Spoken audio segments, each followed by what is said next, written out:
BSc part second की आज की क्लास में हम पढ़ेंगे ऊष्मागतिक ताप पैमाने के बारे में कि ऊष्मागतिक ताप पैमाना क्या है, ये किस तरह से वर्क करता है। हमने अपनी पिछली जो क्लास रही उनमें कार्नोट साइकिल, कार्नोट इंजन के बारे में चर्चा की। उत्क्रमणीय इंजन क्या होते हैं, अनुक्रमणीय इंजन क्या होते हैं। इसके अलावा हमने जो है कार्नोट की थ्योरम्स पे चर्चा की थी। कार्नोट की थ्योरम के अलावा हमने ऊष्मागति के द्वितीय नियम को हमने पढ़ा था कि ऊष्मागति का द्वितीय नियम की आवश्यकता क्यों पड़ी, क्योंकि प्रथम नियम जो है ऊर्जा संरक्षण के बारे में समझाता है, लेकिन जो ऊर्जा का जो संचरण है, ऊष्मा का जो संचरण है वो किस डायरेक्शन में होता है, इस बात को व्यक्त नहीं कर पाता है। इसी बात को हमने हमारी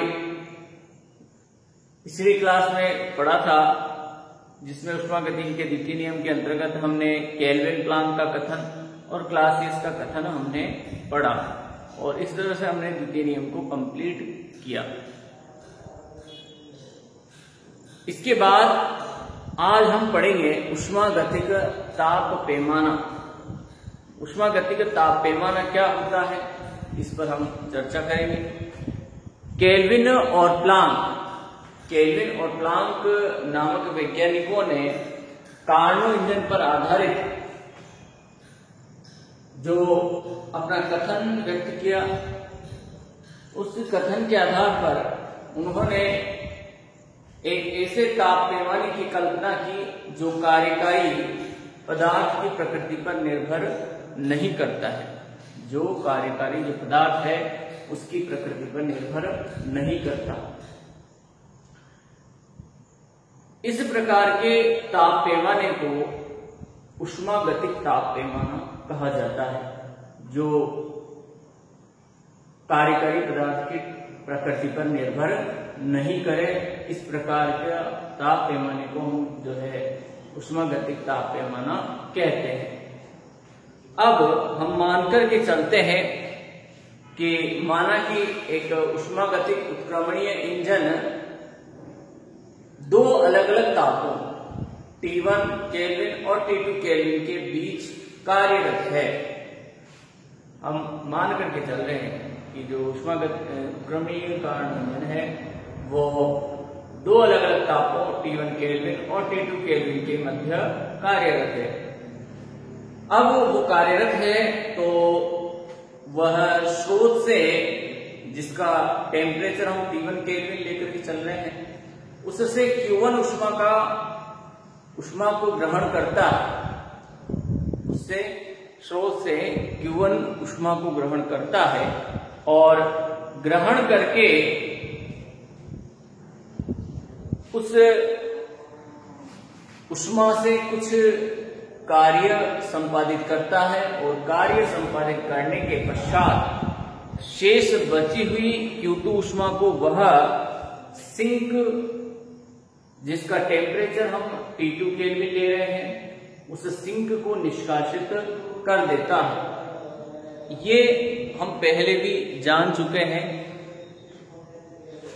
और इस स्थिति में जो उत्क्रमणीय इंजन है उसकी दक्षता eta is equal to 1 minus Q2/Q1 के रूप में रहती है। यहाँ ये सब बातें हम हमारे पिछली क्लासों में जान चुके हैं। तो अब ऊष्मागतिक जो ताप पैमाना है वो किस तरह से कार्य करेगा, इस पर हम चर्चा करते हैं। तो हमने माना कि जो एक उत्क्रमणीय इंजन है वह वर्क कर रहा है दो अलग अलग टेम्परेचर के बीच में।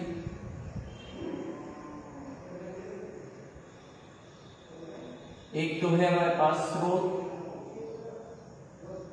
जिसका टेम्परेचर T1 केल्विन है और यहाँ हमारा जो है कार्यकारी पदार्थ है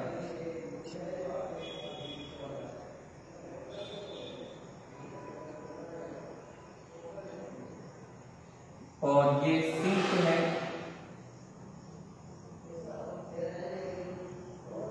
T2 केल्विन के रूप में इसका टेम्परेचर है।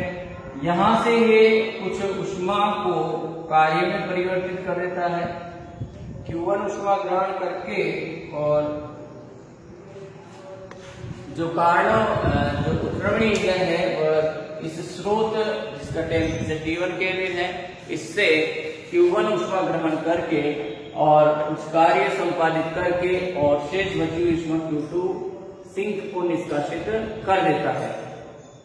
आइए इसके बाद हम बात करते हैं, और इस स्थिति में जो इंजन की दक्षता होती है वो हम सब जानते हैं, theta is equal to 1 minus Q2 upon Q1 के रूप में ये होती है। चूंकि ऊष्मा जो इंजन है इसकी दक्षता स्रोत व सिंक के तापों पर निर्भर करती है, इसकी जो दक्षता है वह स्रोत व सिंक के तापों पर निर्भर करती है। तो जो दक्षता स्रोत व सिंक के ताप पर निर्भर करेगी तो वह दक्षता उन दोनों तापों का क्या होगी, फलन होगी। अर्थात हम कह सकते हैं कि अर्थात थीटा इज प्रोपोर्शनल टू, या theta is equal to function of T1 and T2। जो थीटा है वो T1 और T2 का फंक्शन होगी, और हम कहते हैं कि theta is equal to 1 minus Q2 upon Q1। तब हम कह सकते हैं कि function of T1 T2 is equal to 1 minus Q2 upon Q1। यहां से हम Q2 अपॉन Q1 की वैल्यू फाइंड आउट करें तो Q2 upon Q1 is equal to 1 minus function of T1 and T2। ये इक्वेशन हमें फाइंड आउट होती है। Q2 upon Q1 is equal to 1 minus function of T1 T2 के रूप में, और इसको हम व्युत्क्रम करके ले तो Q1 upon Q2 is equal to 1 upon 1 minus function of T1 and T2। इस तरह से हम इस इक्वेशन को ले लेते हैं, और इस पूरी इक्वेशन को हम मान करके चलते हैं कि माना कि ये जो इक्वेशन है कैपिटल F, जिसको हम function of T1 and T2 ही लेकर के चलेंगे, ऐसा हम एज्यूम करते हैं, मानते हैं, माना। अब ये हमने माना है कि ये जो इक्वेशन है वो फंक्शन ऑफ T1 T2 है, कैपिटल F T1 T2 के रूप में हम इसको एज्यूम करके चल रहे हैं। तब हम कह सकते हैं कि Q1 upon Q2 is equal to function of T1 and T2। ये हमें फर्स्ट इक्वेशन हमें फाइंड आउट होती है। सिमिलरली हम बात करते हैं आगे, इसी प्रकार एक अन्य जो उत्क्रमणीय इंजन है वह T2 केल्विन और T3 केल्विन तापों के मध्य कार्यरत है। T2 और T3 केल्विन तापों के मध्य कार्य करता है, तब उसकी दक्षता पर हम बात करते हैं। तो एक दूसरा जो इंजन है वह T2 केल्विन और T3 केल्विन तापों के मध्य वर्क करता है। T3 केल्विन तापों के मध्य कार्य करता है। तो यहां से ये Q2 ऊष्मा को ग्रहण करेगा और ग्रहण करके उससे कुछ कार्य संपादित करके और Q3 ऊष्मा को जो है T3 केल्विन के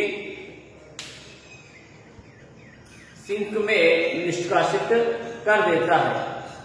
यह प्रक्रम चलता है। तो इसके लिए हम ईटा यानी कि दक्षता फाइंड आउट करें तो वो दक्षता होगी, दक्षता eta is equal to 1 minus Q3 upon Q2 के रूप में, ये हुई। और यहाँ ईटा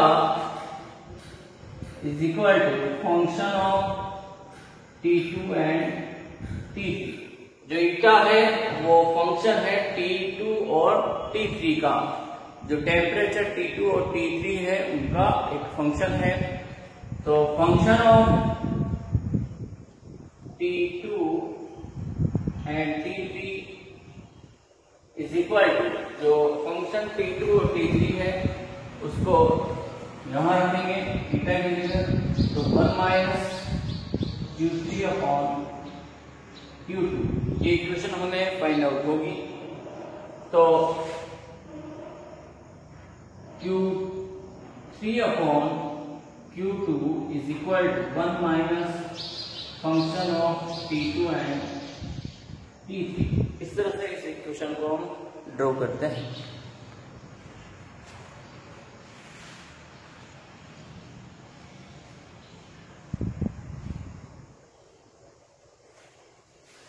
अब आगे हम इसको बढ़ाते हैं। तो यहां से हम Q2 अपॉन Q3 इसका व्युत्क्रम करते हैं। तो Q2 upon Q3 is equal to 1 upon 1 minus function of T2 T3। इसको इस तरह से ले सकते हैं और इस पूरे फलन को हम जो है कैपिटल है T2 T3 के रूप में मानते हैं। ये हमने माना। Then Q2 upon Q3 is equal to function of T2 T3। ये इक्वेशन हमें यहां से फाइंड आउट होती है। इसे देते हैं इक्वेशन नंबर 2। इस इक्वेशन को देते हैं हम इक्वेशन नंबर 2। इस तरह से हमारे पास जो है दो उत्क्रमणीय इंजन वर्क करते हैं। दो उत्क्रमणीय इंजन वर्क कर रहे हैं।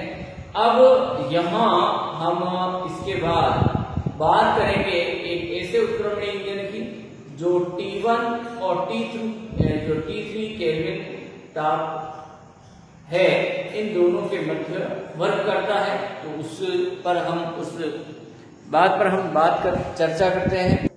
तो यहाँ हम एक नए का उत्क्रमणीय इंजन पर बात करते हैं।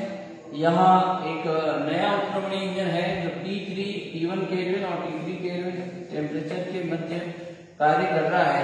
Q1 ऊष्मा ग्रहण करके वर्क करके और Q3 ऊष्मा यहाँ C2 को देता है। ये इसका ब्लॉक आरेख है।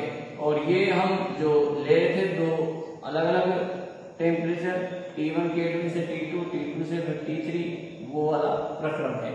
अब यहाँ हम आगे बात करते हैं कि जो T1 से और T3 के बीच में जो वर्क कर रहा है, जो नया उत्क्रमणीय इंजन है वो जो T1 से T3 केल्विन के बीच कार्य करत है। तो उसके लिए हम फाइंड आउट करते हैं दक्षता। तो उसके लिए दक्षता eta is equal to 1 minus Q3 upon Q1 के रूप में होगी। और eta is equal to function of T1 T3। तो यहाँ हम function of T1 T3 is equal to 1 minus Q3 upon Q1, इस तरह से इसको ले सकते हैं। तो यहां से Q3 upon Q1 is equal to 1 minus function of T1 T3, इस तरह से लेंगे। और Q1 अपॉन Q3 इसका व्युत्क्रम है, तो 1 upon 1 minus function of T1 T3। ये इक्वेशन हमारे पास आ जाएगी कि इसका व्युत्क्रम लेंगे तो Q1 upon Q3 1 upon 1 minus function of T1 T3 के रूप में। अब इस पूरे इक्वेशन को हम कैपिटल F T1 T3 बड़े फंक्शन के रूप में मान करके चलते हैं। मानो तो Q1 upon Q3 is equal to capital F T1 T3, ये हमारे पास इक्वेशन नंबर 3 हमें फाइंड आउट होती है। इस तरह से हमें जो है 3 इक्वेशन, इक्वेशन 1, इक्वेशन 2 और इक्वेशन 3 हमें फाइंड आउट होगी। तो यहां हम कह सकते हैं कि जो तीसरा उत्क्रमणीय इंजन है वो T1 टेम्परेचर और T3 टेम्परेचर के मध्य कार्यरत है।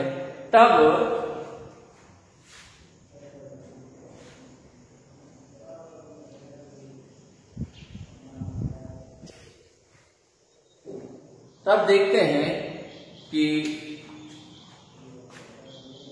Q1 upon Q3 is equal to, that is function of T1 T3। तो इसको हम इस तरह से लिख सकते हैं Q1 upon Q2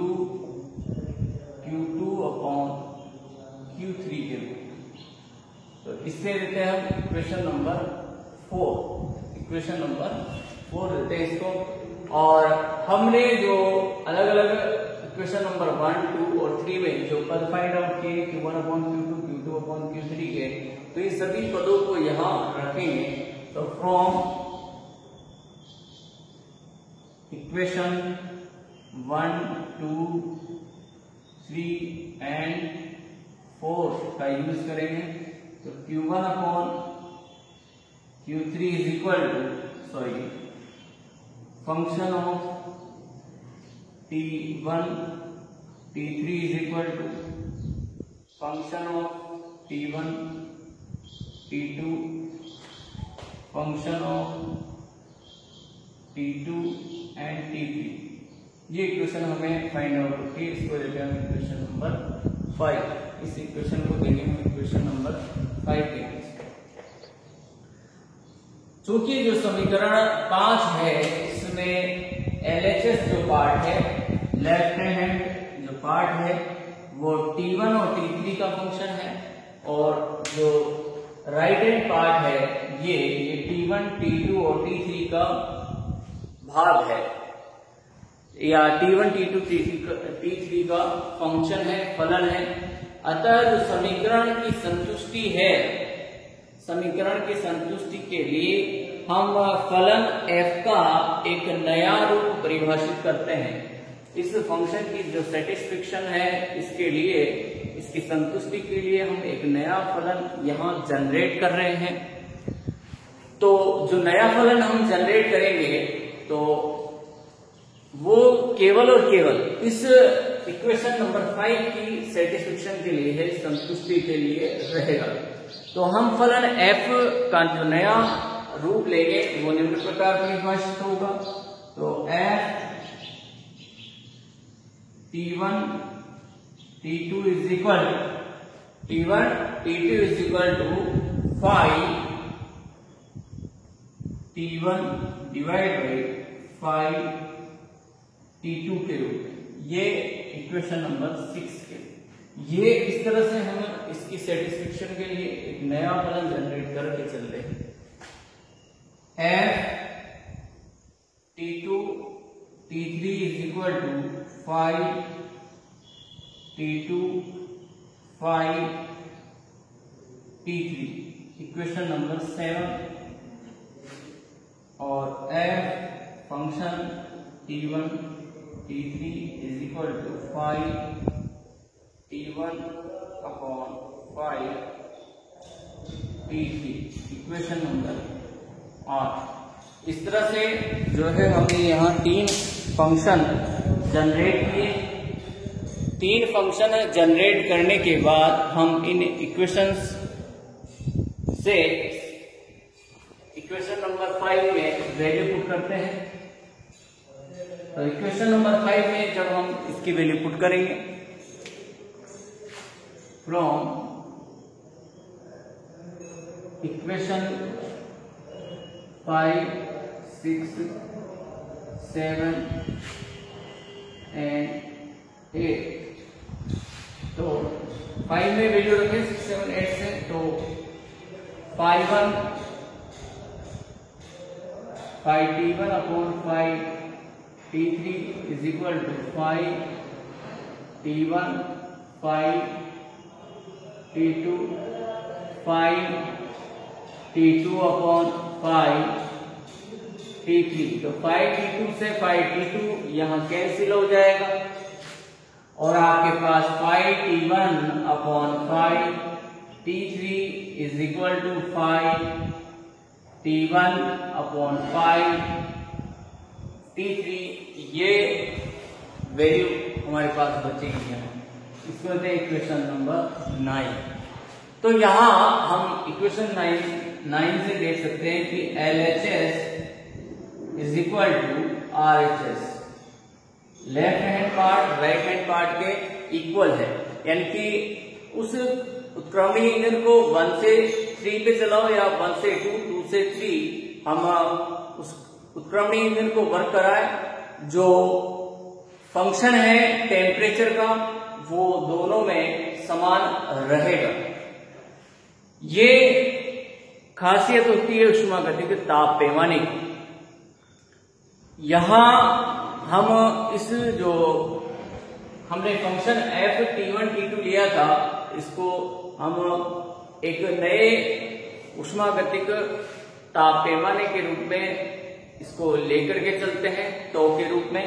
तो q1 upon q2 is equal to function t1 t2 is equal to, इसे हम नए ताप पैमाने के रूप में लेकर के चल रहे हैं 5t1 upon 5t2 is equal to tau t1 upon tau t2, ये माना टो 1 और टो 2 के रूप में हम लेकर के चल रहे हैं।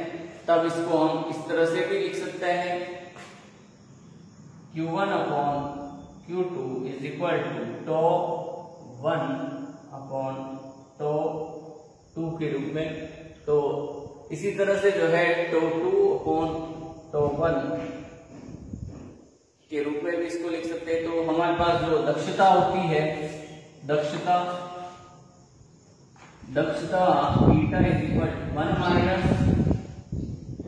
q2 अपॉन q1 के रूप में होती है। तो जब यहाँ q1 अपॉन q2 की वैल्यू रखेंगे तो दक्षता टो के रूप में हमारे को फाइंड आउट हो जाती है, तो टो 2 अपॉन टो 1 के रूप में।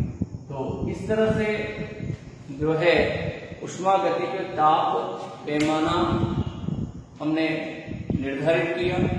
और ऊष्मागतिक जो ताप पैमाना है स्रोत और सिंक के तापों पर ही निर्भर करता है, कार्यकारी पदार्थ की प्रकृति पर निर्भर नहीं करता। हमने पूरे डेरिवेशन में जो कार्यकारी पदार्थ है उसकी प्रकृति का कहीं हमने उपयोग होता हुआ नहीं देखा। यहाँ केवल और केवल जो उपयोग हो रहा है, केवल और केवल टेम्परेचर, जो स्रोत है और जो सिंक है, दोनों के टेम्परेचर का ही यहाँ उपयोग किया गया है और उसे नए फंक्शन टो 2 और टो 1 के रूप में रिप्रेजेंट किया है कि हम इसको इस तरह से भी मान सकते हैं। इसी तरह हम अगर q3 अपॉन q1 ले तो जो दक्षता है 1 माइनस टो 3 अपॉन टो 1 के रूप में हमारे को फाइंड आउट होगी। आज की क्लास में इतना ही। अब हम नेक्स्ट क्लास में हमारी यूनिट 2 को शुरू करेंगे और इस यूनिट में जो इम्पोर्टेंट क्वेश्चंस थे वो साथ के साथ मैंने आप लोगों को डिस्कस करा दिए। आज की क्लास में इतना ही। Thank you all of students.